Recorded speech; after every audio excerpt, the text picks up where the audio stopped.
Welcome to Stonekin Keep. Mind your step. Hope you aren't afraid of the dark.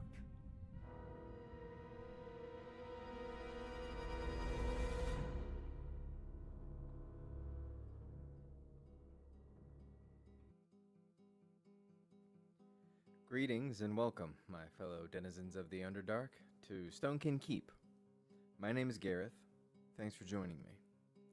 Now, Stonekin Keep is my new D&D campaign setting that I plan on developing over time here on YouTube. The most enjoyable part of DMing for me has always been creating worlds that are unique and tailored to the people that I'm playing with. With Stonekin Keep, however, I wanted to do something a little different. Now, creating custom settings can take a lot of time, especially if you get randomly sucked into it like I do. So to expedite the process, I wanted to try and make this setting more open source. I have two main goals with this setting and this YouTube experiment. First, I want Stonekin Keep to be a communal setting where I generate ideas, drawings, or concepts, and then I give them out to you guys for you to run with and customize, create your own versions of it as you see fit. And then second, I want to use this opportunity to practice my artistic abilities. I've always been enamored with people who can make beautiful drawings, videos, paintings, models, etc. But I have never had the discipline or the dedication to achieve their ability, their skill. Just by making this video, I've dabbled in script writing, video editing, sound design, graphic design, and drawing. All things that I had either zero or rudimentary experience at best in before. My hope is that by having other people who are looking forward to what I'm working on, I'll have some extra inspiration for me to stay committed to doing this. Shout out to PewDiePie and Artsy Artifacts. Everyone knows who PewDiePie is, but if you haven't seen Artsy Artifacts, he made a wonderful series where he drew and painted or colored this playthrough of Elden Ring, and it's amazing and it's awesome, and it's partially the reason that I got inspired to do this. So I'll have a link to both of their videos. PewDiePie did his learn to draw video, another big inspiration for me. So I'll link both of those in the description down below. If you somehow haven't seen them, go check them out. They're totally worth seeing.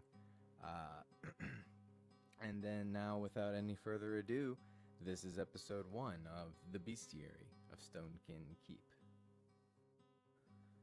This series will focus on the many creatures that inhabit the dark caverns, mines, and quarries located in the lost capital of the famous Stonekin Empire.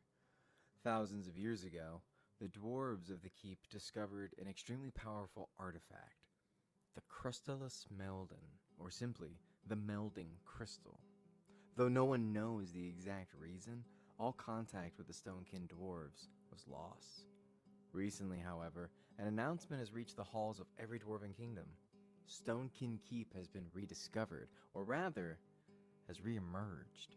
And after several millennia of being lost to the rest of the world, the inhabitants have changed drastically.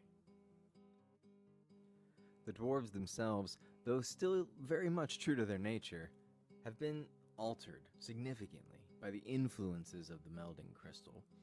Now, their story will be saved for another time. All inhabitants of Stonekin Keep have taken on earthly attributes, such as being made of living stone or having crystalline bodies. Today, we'll be looking at one of the main headaches for the dwarves. It's a little creature that every dwarven child hopes to find so that they can have a 1 in a million chance at striking it rich. It's a creature that almost every dwarven adult despises due to their all-consuming nature. These pests constantly destroy and devour the most precious commodities any dwarf could desire: rock and stones. They are the geode prowlers, and these rocky little devils are to the dwarves as locusts are to the crops of the top world, except that they can grow to roughly the size of a cat and are made of hungry rock and crystal. Prowlers stalk the halls, mines, and quarries of the keep in search of their next meal. They live by extracting precious gems, minerals, and ores, and other sediments, and grinding them up into fine powders. The dwarven mineralogists have recognized that these creatures reconstitute this powder into their bodies, slowly turning themselves more and more into the different things that they consume. Some of these mineralogists keep the prowlers as pets, with a small cadre even keeping a whole host of them for the express purpose of mineral processing. Once the creatures have broken down the various gems or ore, they can be cracked open to access the contents within. The geode prowlers are often shattered by dwarves with rock picks or hammers, as crushing and piercing weapons are particularly effective against them. Dwarven craftsmen and runesmiths will sometimes seek out prowler crushed powder, as they insist it has a superior quality to the powder made by the dwarves themselves. Prowlers reproduce rather quickly and asexually. After consuming their first pieces of gem or ore, they begin to bud, and they produce small shards that drop off of their bodies, more or less cloning themselves. These shards bury into the dirt until they hit a pocket of nutritious minerals, and then they devour it until they grow large enough to emerge as an adult prowler. Some geode prowlers are highly sought after and prioritized for destruction, based on whatever gems or metal may be forming inside of them. A prowler with a green hue, for example, embedded into its inner wall, might not only be a potential source of emerald powder, but it's also a threat to any pocket of the stones that have yet to be extracted. In the rarest of circumstances, the prowlers may have an entire gemstone embedded within them. These geodes are so rare that they've made a lasting cultural impression on the dwarves of the keep. Dwarves who discover them are said to be blessed with a lifetime of good fortune and riches. The luckiest dwarven geode hunter was a miner named Dory Rockbiter. The stone he discovered would come to be known as the Queen's Sapphire. As legend says, he sold it to Her Majesty for a small fortune. The Rockbiters persist to this day, and they claim that the legend of the rich geode prowler was their formative event. My idea with creating these guys is that the inhabitants of this realm need their level 1 starting creature to beat up on. I wanted it to be a bit of a beefy creature with higher armor due to the rock and crystal composition, but due to their size, it's difficult for them to really do much damage to a player directly, unless the player puts themselves in a compromised position when fighting them. Namely, this can happen by getting your hand too close to the geode's mouth, which it can quote-unquote open by peeling back the top layer of its rocky exoskeleton. My rendition and my personal drawings will be scattered throughout here, along with some other AI images of the creature, but mine ended up coming out a little bit creepy.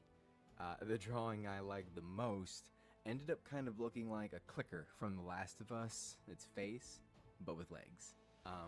But I think the concept of getting your hand stuck in a geode is something that would be terrifying and extremely painful, so that's kind of what I was imagining when I created them.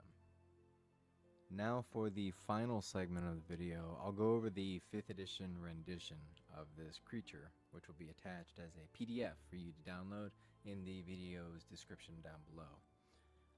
So since they are primarily made of rock and of stone, I gave them a pretty hefty HP pool, about 70, and a not too shabby armor class of 13. Even though the Geode Prowler is supposed to kind of fill the position of a pest, kind of like a rat in a city, I wanted to at least make it a CR1 monster, not a CR 1.5 or 1/8. That being said, these creatures, again, aren't super capable of harming things directly. They're mostly just kind of tanky, and they can only really hurt you if you roll poorly or they roll really well.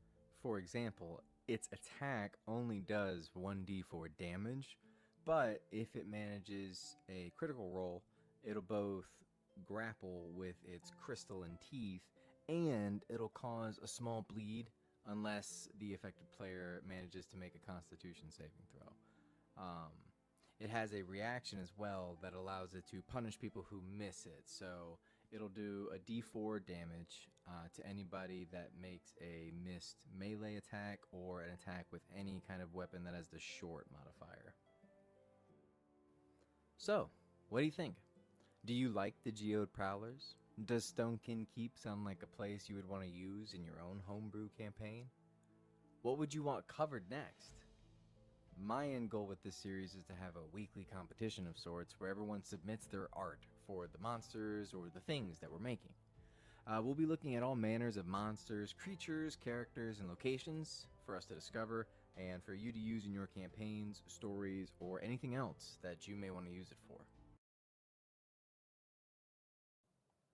Thank you, and if you have found the settings and ideas that we've been discussing here interesting at all, please submit or tag any version if you come up with your own version of this creature, the Geode Prowler. I want to see what you guys come up with. I want to see more people's ideas. Whatever your thoughts, feel free, leave them in the comments below. If you've made it to the end of this video, thank you so very much. This is the first time I've ever done something like this or made a video like this, or just a lot of this stuff is all brand new to me.